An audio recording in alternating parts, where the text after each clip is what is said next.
Terima kasih Anda masih bersama Lintas Sepekan. Sejumlah massa kembali menyambangi Kejaksaan Tinggi Kalimantan Selatan untuk mempertanyakan kelanjutan proses kasus yang telah disampaikan selama ini, baik di Satuan Kerja Pelaksanaan Jalan Nasional Wilayah 1 Provinsi Kalsel, termasuk mengklarifikasi laporan dugaan korupsi terkait pengadaan barang dan jasa di Dinas Kesehatan Kabupaten Banjar. Massa dari Lembaga Swadaya Masyarakat Kelompok Masyarakat Pemerhati Infrastruktur Banua atau KMPIB dan Barisan Anak Bangsa Anti Kecurangan Babak Kalsel menyambangi Kejati Kalsel untuk mempertanyakan kelanjutan proses kasus yang telah disampaikan selama ini, baik yang di Satker Pelaksanaan Jalan Nasional Wilayah 1 Provinsi Kalsel dalam pengadaan barang dan jasa penanganan ruas Jalan Kembang Kuning, termasuk mengklarifikasi laporan dugaan korupsi terkait pengadaan barang dan jasa di Dinas Kesehatan Kabupaten Banjar, Rabu 10 Januari. Aksi tersebut diterima pimpinan Kejati Kalsel diwakili Kepala Seksi Penerangan Hukum dan pejabat lainnya. Ketua KMPIB Bahaudin menyatakan, kedatangan pihaknya ingin meminta kejelasan terkait laporan yang telah mereka masukkan ke Kejaksaan dalam rangka mendukung pemberantasan korupsi, kolusi, dan nepotisme di Banua. Konspirasi terkait pemenangan lelang, karena kami melihat pertama itu perusahaannya berbeda, kami menduga pelaksananya itu juga. Jadi seolah-olah bahwa perusahaan itu seperti sewa.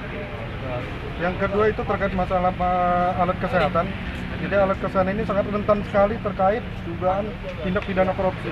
Kami minta kepada kejaksaan agar minimal dipanggil, dilakukan penyelidikan, supaya terkesan kejaksaan ini tidak ada main mata.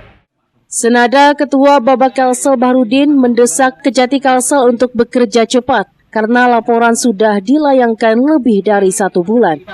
Supaya jangan kita menanyakan di sini. Sebenarnya sesuai undang-undang tentang tipikor sudah jelas, peran serta masyarakat. Begitu laporan masuk, paling lama 30 hari, Bapak-bapak aparat penegak hukum yang menerima laporan sudah memberikan penjelasan. Apakah itu bisa ditingkatkan atau tidak? Karena seperti di KPK kan begitu. Tapi kalau tidak ada jawaban, seolah-olah kita ini kan jadi fitnah nanti. Seolah-olah kita yang melaporkan jadi fitnah, aparat penegak hukum pun yang menerima jadi fitnah dari masyarakat. Lapor-lapor, mana hasilnya di masyarakat? Sementara itu, Kejati Kalsel siap menindaklanjuti tuntutan massa sesegera mungkin agar kasus ini terang benderang. Kami dengan terbuka, syukur-syukur nanti ada data atau bukti-bukti yang dibawa. Nanti bisa disampaikan di meja PTSP. Insya Allah nanti dalam waktu yang tidak terlalu lama, apabila sudah mendapatkan disposisi dari pimpinan, tentunya kami tim akan melakukan pendalaman terkait dengan informasi atau laporan pengaduan yang telah Bapak sampaikan kepada kami. Aksi yang dikawal pihak kepolisian ini berlangsung tertib. Usai menyampaikan tuntutan, massa membubarkan diri. Tim Liputan Banjar TV. Sementara itu, pemerintah Kota Banjarmasin melalui Disperdagin tahun 2024 ini akan melakukan renovasi beberapa pasar tradisional yang masuk skala prioritas. Sementara itu, anggaran sebesar 2 miliar rupiah untuk pembelian 10% lahan relokasi Pasar Kuripan tahun depan bakal terrealisasi tahun ini. Untuk perluasan pembangunan akibat beberapa toko terdampak normalisasi sungai, pedagang pun menyambut gembira hal ini. Melihat kondisi bangunan tak layak, pemerintah Kota Banjarmasin merencanakan merehabilitasi terhadap beberapa pasar tradisional di Kota Banjarmasin melalui Disperdagin di tahun 2024 ini. Kepala Dinas Perdagin Kota Banjarmasin Ikhram Muftazar saat berada di gedung DPRD Banjarmasin baru-baru tadi menyampaikan, perbaikan dilakukan di sejumlah pasar yang masuk dalam skala prioritas. Tentu itu berkaitan dengan usia dan kondisi bangunan pasar itu sendiri. Apalagi ada yang berusia 40 tahun lebih, tentu bangunan akan beresiko. Namun di antara pasar yang akan direhab tersebut tidak semuanya rehab total, tergantung kondisi. Ikhram Muftazar menambahkan bahwa pasar yang termasuk daftar rehabilitasi itu juga sudah sering mendapatkan perbaikan ringan, seperti bagian dak beton yang mengalami bocor dan pengecatan ulang pada bangunan pasar. Insya Allah memang ada beberapa titik yang kita agendakan untuk dilakukan rehab di pasar, tapi semuanya itu insya Allah rehabnya cuma rehab kecil saja.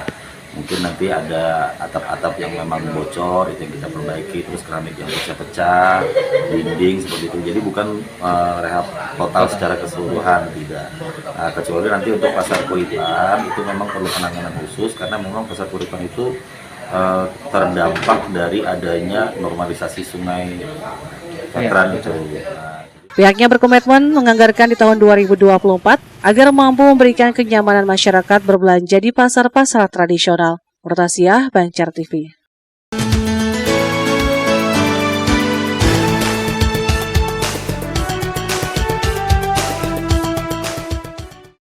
Hal ini disampaikan Kepala Dinas Perdagangan dan Industri Kota Banjarmasin, Ihrom Muftezar, saat berada di gedung DPRD Banjarmasin baru-baru tadi.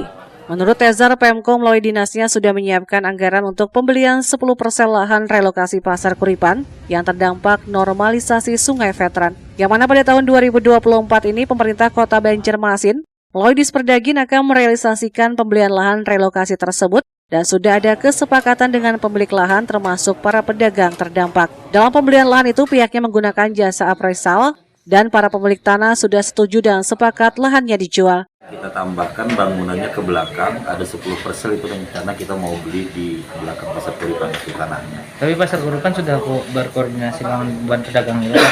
Sudah, kita sudah sampaikan kepada para pedagang juga terkait hal ini, dan pedagang juga menyambut baik. Dan mudah-mudahan di awal tahun 2024 ini tanah tersebut sudah bisa kita miliki, karena kemarin di 2023 seluruh pemilik tanah itu sudah menyetujui untuk menjual tanahnya kepada pemerintah. Nantinya jika sudah dilakukan pembelian, maka segera dilakukan perluasan pasar Kuripan. Rista, Banjar TV.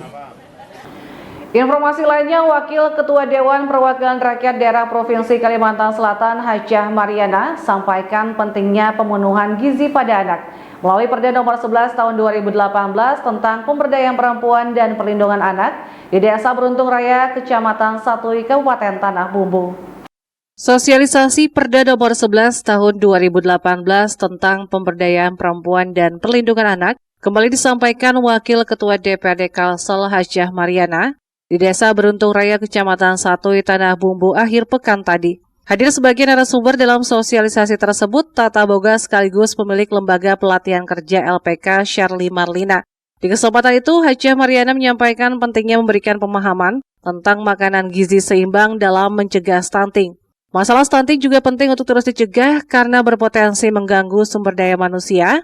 Stunting disebabkan oleh berbagai faktor yang salah satunya yakni kurangnya gizi pada bayi. Oleh karena itu, seluruh pihak mulai dari pemerintah hingga lapisan masyarakat wajib bahu-membahu dalam menekan angka stunting. Hajah Mariana mengatakan hadirnya Perda Penyelenggaraan Perlindungan Anak menjadi penting untuk menjamin anak agar dapat diasuh dan dibesarkan dalam lingkungan yang suportif. Hak setiap anak harus dijunjung tinggi sebagaimana yang termuat dalam Undang-Undang RI tahun 1945 dan Konvensi PBB tentang hak-hak anak.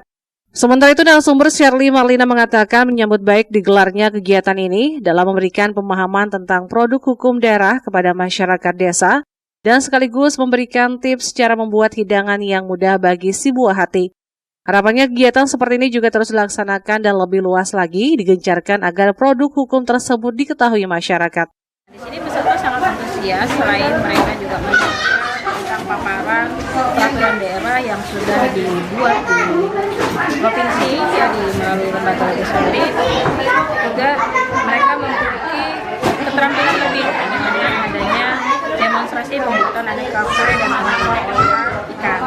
Nah, bagi masyarakat pesisir ini sangat bermanfaat ya, karena sesuai dengan potensi daerah mereka bisa memanfaatkan sumber daya alam yang ada melalui kegiatan hal yang positif seperti ini. Sebagai bagian dari masyarakat, saya juga sangat berterima kasih dengan adanya program seperti ini. Kami sebagai narasumber dan bagian dari masyarakat tentunya sangat mengharapkan adanya lebih banyak lagi kegiatan-kegiatan yang bermanfaat. Tim Liputan Banjar TV. Selanjutnya, Ketua Komisi 2 DPRD Kalsel Imam Suprastowo kembali mengajak masyarakat untuk gemar menanam pohon atau tanaman yang bernilai produktif. Hal itu disampaikan saat sosialisasi Perda Nomor 7 Tahun 2018 tentang Gerakan Revolusi Hijau.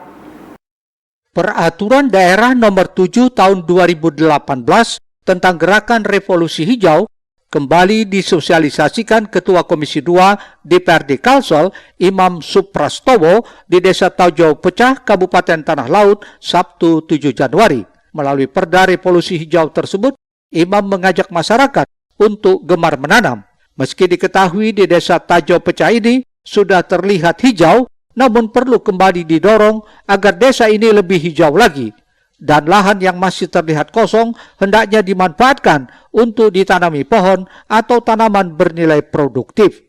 Menurut politisi senior PDI Perjuangan itu, melalui Perda Revolusi Hijau ini, penghijauan sangat penting untuk kehidupan saat ini maupun masa datang, terutama bagi anak cucu kita.